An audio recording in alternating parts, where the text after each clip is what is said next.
आज हम लोग स्टडी सर्किल ऑनलाइन में एक नए क्लास की शुरुआत करने जा रहे हैं। उस नए क्लास में हम लोग बायोलॉजी की चर्चा करेंगे। अब तक हम लोग बायोलॉजी का एक भी वीडियो नहीं आया है, तो पहला क्लास हम लोग बायोलॉजी का शुरुआत करने जा रहे हैं। बायोलॉजी मीन्स होता है जीव विज्ञान। बायोलॉजी का हिंदी होता है जीव विज्ञान, और इस जीव विज्ञान को हम लोग समझने के लिए सबसे पहले समझते हैं कि जीव विज्ञान है क्या। तो जीव विज्ञान की वह शाखा जिसके अंतर्गत जंतु एवं पेड़ पौधों का अध्ययन किया जाता है, उसे हम लोग जीव विज्ञान कहते हैं। जीव विज्ञान के पिता अरस्तु को माना गया है।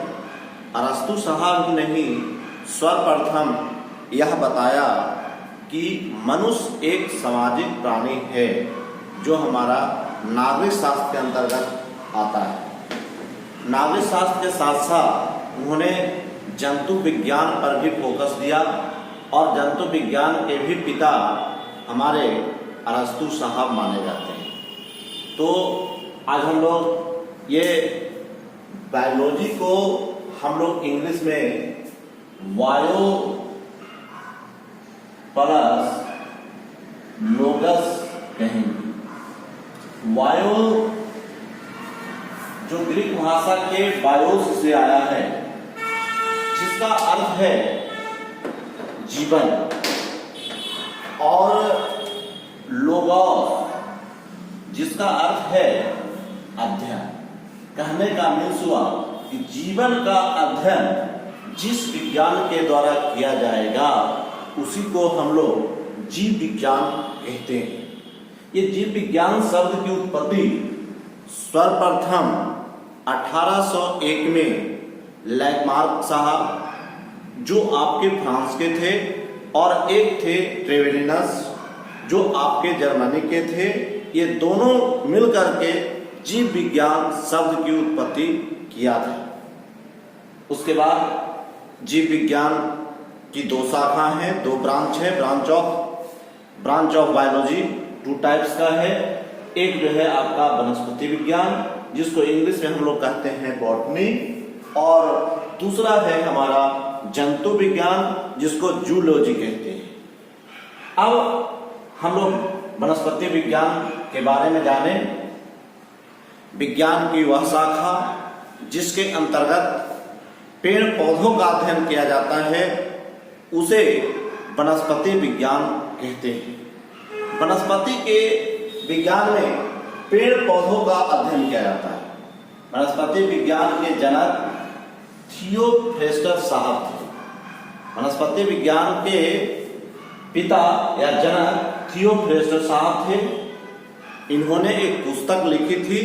उस पुस्तक में 500 तरह के पेड़ पौधों का वर्णन किया है। 500।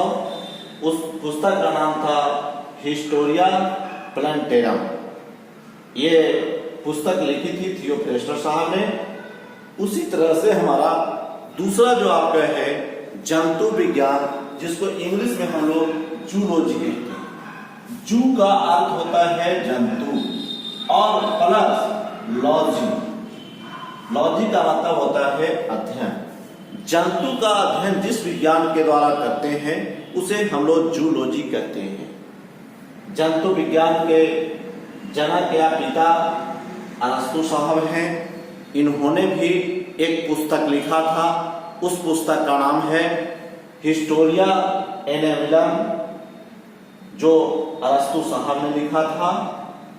उसी क्रम में चिकित्सा शास्त्र के जनक हिप्पोक्रेटस को कहा जाता है, जो जर्मनी के थे। उसके बाद हम लोग ये नामकरण की ओर चलते हैं, जिसको हम लोग वर्गीकी के पिता कहते हैं। वर्गीकी के पिता कैरोलस लिनियस थे, जिसको फादर ऑफ टैक्सोनॉमी कहते हैं। कार्ल लिनियस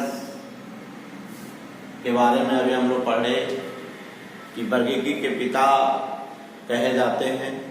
इन्होंने ही 1753 ईस्वी में कैरोलस लिनियस ने ही जीवों का नामकरण द्विनाम पद्धति का प्रचलित किया। द्विनाम पद्धति के अनुसार हमारा वैज्ञानिक नाम बना और वैज्ञानिक नाम जो है वंश और जाति के आधार पर बना। पहला नाम आपका वंश होगा तथा दूसरा आपका जाति होगा। अब जैसे हम लोग मानव का वैज्ञानिक नाम अगर लिखते हैं कि मानव का वैज्ञानिक नाम होता है होमो सेपियंस, जिसमें आपका होमो जो है वंश है तथा जाति सेपियंस है। अतः हम कह सकते हैं मनुष्य का वैज्ञानिक नाम होमो सेपियंस में होमो पहला शब्द है इसलिए वह वंश हो गया तथा दूसरा आपका सेपियंस है जो जाति कहलाएगा। सर्वप्रथम कार्ल लिनियस ने ही द्विनाम पद्धति का आविष्कार किया था। कुछ जीवधारी के वैज्ञानिक नाम इस प्रकार हैं। पहला हम लोग अभी देखें मानव, जो आपका होमो सेपियंस है। दूसरा आपका मेढक है जो राना टिग्रिना है। तीसरा आपका बिल्ली है जिसको फेलिस डोमेस्टिका कहते हैं। चौथा आपका कुत्ता है जिसको कैनिस फैमिलियरिस कहते हैं। गाय जिसको हम लोग बॉस इंडिकस कहते हैं। छठा आपका मक्खी है जिसको मस्का डोमेस्टिका कहते हैं। सातवां आपका आम है जिसको मैंजीफेरा इंडिका कहते हैं। इसमें मैंजीफेरा जो है आपका वंश है, इंडिका उसका जाति का नाम है। उसी प्रकार से धान का वैज्ञानिक नाम ओरिजा सटाइवा है। गेहूं का ट्रिटिकम एस्टेबियम है। उसी प्रकार से मटर जो सीसम सटाइवम है। चना साइसर एरिटिनम है। सातवां जो है ब्रासिका कैंपेसिट्रिस है। ये आपके कुछ वैज्ञानिक नाम हुए, कुछ जीव के वैज्ञानिक नाम हैं। अब हम इसके बाद जो है जीवों में जो कुछ लक्षण पाए जाते हैं उनका हम लोग चर्चा अभी करेंगे। जीवों में जो जो लक्षण पाए जाते हैं उसका हम लोग थोड़ा सटीक रूप से उसका अर्थ केवल समझ लेंगे, आगे हम लोग बात करेंगे। लेकिन सबसे पहले हम लोग जीवों के कुछ लक्षण हम लोग यहाँ पर देख लेंगे, तब हम लोग जब वर्गीकरण करेंगे तो उस समय भी इसका हम लोग विस्तृत से चर्चा करेंगे।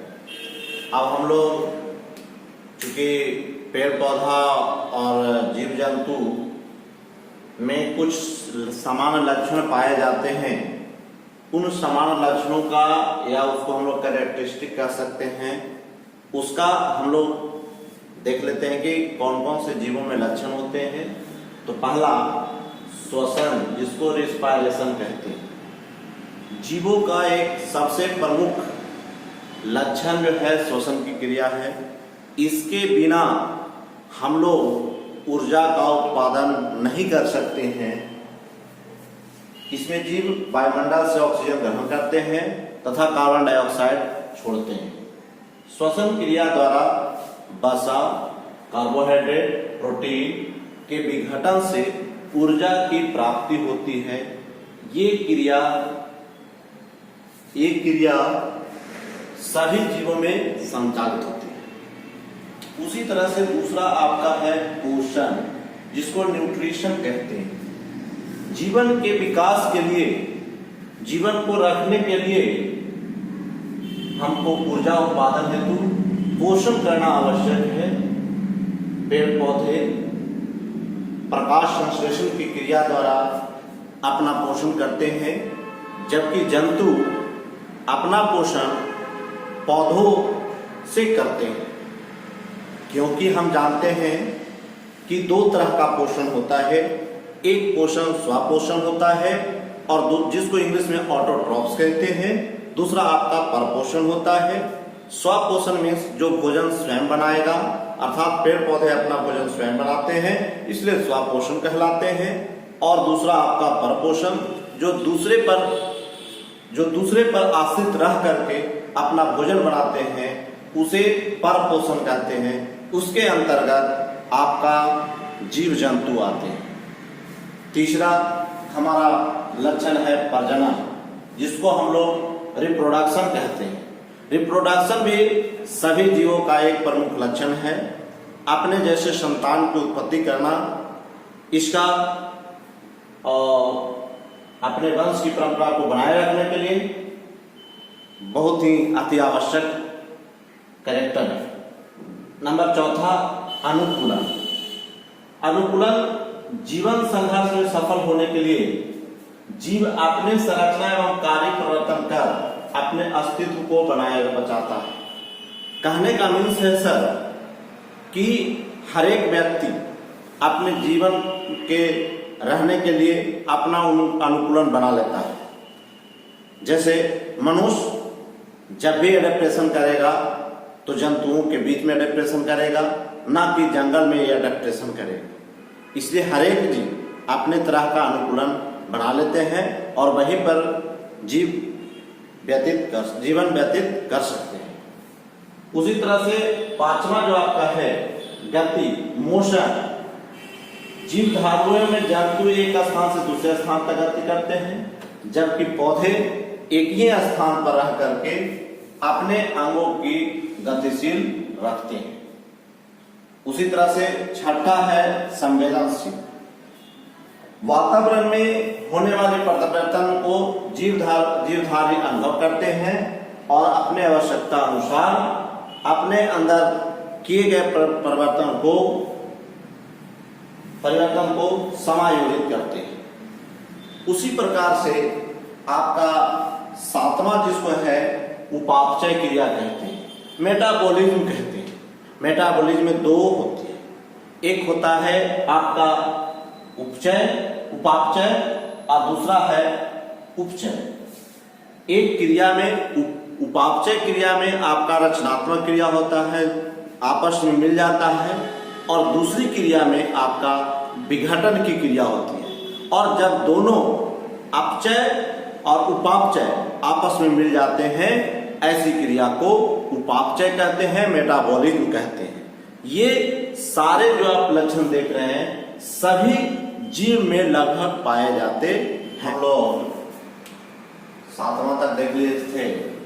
एक है सर लाइफ साइकिल, जिसको जीवन चक्र कहते हैं। जीवधारियों में सभी जीव जैविक क्रियाएं समय पर होती है और समय पर समाप्त हो जाती है। इसी को हम लोग लाइफ साइकिल कहते हैं। आदमी जन्म लेता है, जन्म से लेता है, उसके बाद जुआ होता है, जुआ होने के बाद बूढ़ा होता है और इसके बाद क्रिया उसकी समाप्त हो जाती है। इसी क्रिया को लाइफ साइकिल कहते हैं। तो ये सभी जीवों में संभव है, चाहे वो जीव हो, जंतु हो या पेड़ पौधे हों, ये सभी चीजों में पाए जाते हैं। नंबर नेक्स्ट है जीवद्रव्य, जिसको प्रोटोप्लाज्म कहते हैं। जीवधारियों में उपस्थित वास्तविक जीवित पदार्थ यह जीवों के भौतिक आधारशिला है। इसके बिना हमारा जीवन संभव नहीं है। इसे जीवद्रव्य कहते हैं। 10वां आपका है वृद्धि। प्रत्येक जीवधारियों की आकृति, भार एवं आयतन में हमेशा वृद्धि होती है। कुछ समय जाने के बाद उसकी वृद्धि रुक जाती है। इसी को हम लोग कहते हैं वृद्धि। नेक्स्ट एक है आपका उत्सर्जन, एक्सक्रीशन कहते हैं। जीवधारियों द्वारा शरीर में उपस्थित हानिकारक पदार्थ को बाहर निकालना ही आपका उत्सर्जन कहलाता है। अब ये तो हमारे जीवों के लक्षण थे। अभी हम लोग 11 जो है जीवों का लक्षण देखे, जो सभी जीवों तथा पेड़ पौधों में पाए जाते हैं। अब हम जंतु विज्ञान, जूलॉजी की कुछ प्रमुख शाखाएं के बारे में अध्ययन करेंगे। पहला शाखा में हम लोग आकार की, जिसको मॉर्फोलॉजी कहते हैं, जिसमें जंतुओं के आकृति एवं रचना का अध्ययन किया जाता है। कैसा उसका शेप है, कैसा उसका साइज है, कैसा उसका कंस्ट्रक्शन है, इसका अध्ययन जिस विज्ञान के द्वारा किया जाता है उसे हम लोग मॉर्फोलॉजी कहते हैं। दूसरा आपका है शरीर क्रिया विज्ञान, जिसको हम लोग फिजियोलॉजी कहते हैं। प्राणियों के अंगों के कार्यों एवं क्रियाओं का अध्ययन जिस विज्ञान के द्वारा किया जाता है उसे फिजियोलॉजी कहते हैं। इसकी चर्चा हम लोग आगे भी करेंगे। तीसरा है उद विकास, जिसको इवोल्यूशन कहते हैं। पूर्व में पाए जाने वाले जीवों को सरल रचनाओं से तुलना की जाती है, उसे हम लोग उद विकास कहते हैं। नेक्स्ट चौथा अनुवांशिकी, जिसको हम लोग जेनेटिक्स कहते हैं। जीवों के अनुवांशिक लक्षणों की वंशागति तथा भिन्नता का अध्ययन जिस विज्ञान के द्वारा करते हैं उसे अनुवांशिकी या हम लोग जेनेटिक्स कहते हैं। नेक्स्ट पांचवा है सुजानिक, यूजेनिक्स।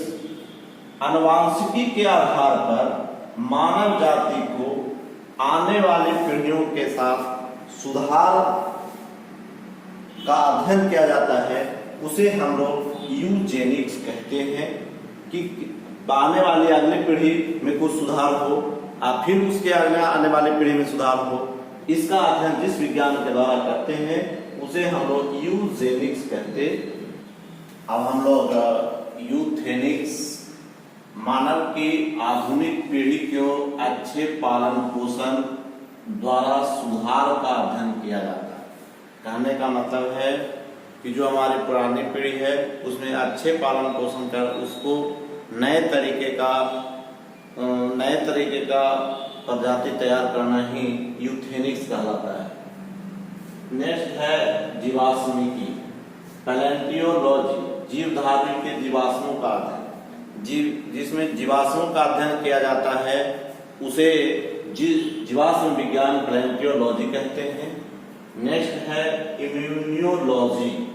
इम्यूनियोलॉजी का मतलब होता है संक्रमण के विरुद्ध जंतु के शरीर में प्रतिरोध उत्पन्न करना ही इम्यूनोलॉजी कहते हैं। इम्यूनोलॉजी का अध्ययन किया जाता है।